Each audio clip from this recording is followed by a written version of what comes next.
Good morning, காலை வணக்கங்கள். போன 2 வீடியோவையும் பார்த்துட்டு என்னுடைய நெருங்கிய நண்பர் வெல்விஷர் எனக்கு ஃபோன் பண்ணார். ஒரு முக்கியமான கேள்வி கேட்டார். Suresh, observing one's own self அப்படின்னு ஈஸியாக சொல்லிட்டீங்க, அது அவ்வளோ ஈஸியான விஷயமா அப்படின்னு. அவருக்கு நான் சொன்ன பதில், இல்லை, அவ்வளோ ஈஸியான விஷயம் கிடையாது. அப்போ இதை பற்றி நீங்கள் யோசிக்கலையா அப்படின்னு கேட்டார். நிச்சயமாக யோசிச்சிருக்கேன், அதை மேற்கொண்டு பேசலாம் அடுத்த வீடியோக்களில் அப்படின்னு யோசித்தேன். இப்போ நீங்கள் கேட்டதுனால அடுத்த வீடியோலேயே இதை பற்றி நிச்சயமாக பேசிடுறேன். ஏன்னா இந்த கேள்வி பல பேரோட மனசில் ஏற்பட்டிருக்கலாம் அப்படின்னு தோணுனதுனால இப்போ இந்த வீடியோவை ரெக்கார்ட் பண்ணிகிட்ருக்கேன். Observing one's own self and understanding one's own interest and curiosity அப்படிங்கிறது நான் எடுத்து சொன்ன விஷயம். அதாவது தன்னையே தீவிரமாக ரொம்ப கூர்மையாக கவனித்து எனக்கு எதில் விருப்பம் இருக்குது, எதில் எனக்கு ஆர்வம் இருக்குது அப்படின்னு கண்டுபிடிக்கிறது அவ்வளோ ரொம்ப ஈஸியான விஷயமா அப்படிங்கிறது தான் இப்போ நம்ம முன்னாடி நிற்கிற கேள்வி. இதுக்கு ஆங்கிலத்தில் ரிஃப்ளெக்ஷன் அப்படிங்கிற ஒரு வார்த்தை இருக்கு. பிரதிபலிப்பு அப்படின்னாக்க கண்ணாடி தப்பு சொல்லாது. நம்ம உருவம் எப்படி இருக்கோ அது அப்படியே நல்ல கண்ணாடி. அதாவது இதிலெல்லாம் போய் அந்த மியூசியத்துலலாம் போய் விதவிதமான கண்ணாடி பார்க்குறீங்களோ, ஒன்றில் குண்டா தெரியும், ஒன்றில் ஒல்லியாக தெரியும், ஒன்றில் உயரமாக தெரியும், அந்த மாதிரி கண்ணாடி இல்லை. நல்ல கண்ணாடி வீட்டில் இருக்கக்கூடிய கண்ணாடிகளில் பார்த்தா அது நம்மளுடைய உருவத்தை அப்படியே எடுத்து காட்டும். நமக்குள்ள நம்மளுடைய மனசாட்சி அப்படிங்கிற ஒரு ரொம்ப சின்ன வயசுலேருந்தே இந்த கண்ணாடியை உபயோகப்படுத்த நம்ம கற்றுக்கணும். இந்த கண்ணாடி அப்படியே உண்மையை ரிஃப்ளெக்ட் பண்ணும். அதாவது இந்த கண்ணாடி இருக்கிறதுனால நம்ம எப்பவுமே சரியான செயல்களை தான் செய்வோம் அப்படின்னு நான் உறுதி சொல்ல மாட்டேன், என்னையும் சேர்த்து. ஆனால் அதே சமயம் அந்த கண்ணாடி அட்லீஸ்ட் எடுத்து சொல்லும். நமக்கு அதை எடுத்து சொல்லும் போது நமக்கு அது புரிய வரும், அந்த ஒரு அவேர்னஸ் வரும். ஆமாய்யா, இப்படி கூட இருக்கப்பா அப்படின்னுட்டு. இதை பல வருடங்கள் நம்ம தொடர்ந்து செய்யும் போது அது நமக்குள்ள ஒரு ஹேபிட்டை உருவாயிடும்.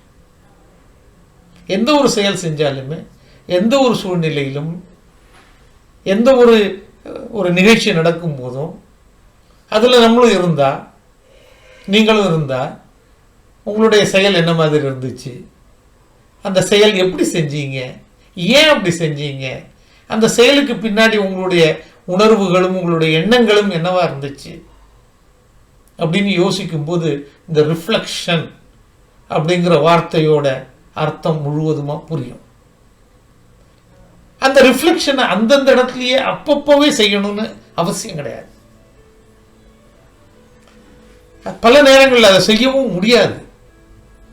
ஆனா ஒவ்வொரு நாளும் அந்த நிகழ்ச்சிகள் முடிந்து அந்த சூழ்நிலையிலிருந்து வெளியே வந்த பிறகு அப்படியே ஒரு 10 நிமிஷம் தனிமையில் அமைதியாக உட்கார்ந்து சில கேள்விகள் கேட்கலாம்.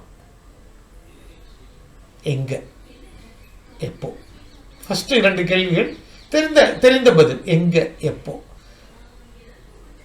எங்க நடந்தது, எப்போ நடந்தது, எதை பற்றி நான் ரிஃப்ளெக்ட் பண்ண விரும்புகிறேன் அப்படிங்கிறது. எங்க, எப்போ. எங்க, எப்போ, அதுக்கு பிறகு எப்படி. எங்க நடந்தது, எப்போ நடந்தது, என்னோட பிஹேவியர் எப்படி இருந்தது, அந்த பிஹேவியர் நடக்கும்போது, அந்த ஒரு குறிப்பிட்ட விதத்தில் நான் பிஹேவ் பண்ணும்போது ஒரு 2 பேர்கிட்ட கொஞ்சம் எரிச்சலாக பேசினேன், ஒரு 3-4 பேர்கிட்ட ரொம்ப தன்மையாக ரொம்ப அன்பாக பேசினேன். எங்க, எப்போ, எப்படி. அதுக்கு அடுத்த முக்கியமான கேள்வி, இது வரைக்கும் ஏ குறில் ஏ, அதுக்கு அடுத்தாப்புல நெடில் ஏ, ஏன் அப்படி பண்ண, என்ன காரணம், ஏன் என்ற கேள்வி கேட்காமல் வாழ்க்கை இல்லை. ஏன் அப்படி பண்ணேன், எதற்காக அப்படி பண்ணேன் அப்படின்னு இந்த கேள்விகளை கேட்கும்போது எங்கே, எப்பொழுது, எப்படி, ஏன், எதற்காக இப்படி பண்ணேன், அதனால விளைந்த நன்மைகள் என்ன, தீமைகள் என்ன அப்படின்னு யோசிக்கும்போது இந்த ரிஃப்ளெக்ஷன் அப்படிங்கிறது, இதை ஒரு 2-3 தடவை அப்படியே அமைதியாக உட்காந்து செஞ்சு பாருங்க. அது வாழ்க்கையில் போக போக போக ஒரு ஹேபிட் ஆயிடும்.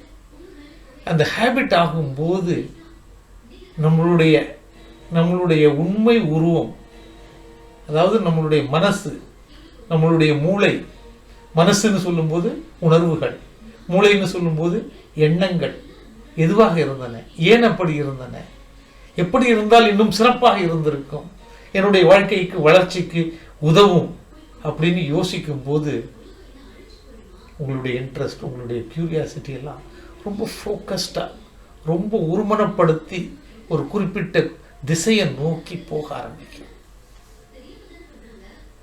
இந்த ரிஃப்ளெக்ஷனை பற்றி அடுத்த வீடியோவில் இன்னும் மேலே பேசுவோம்.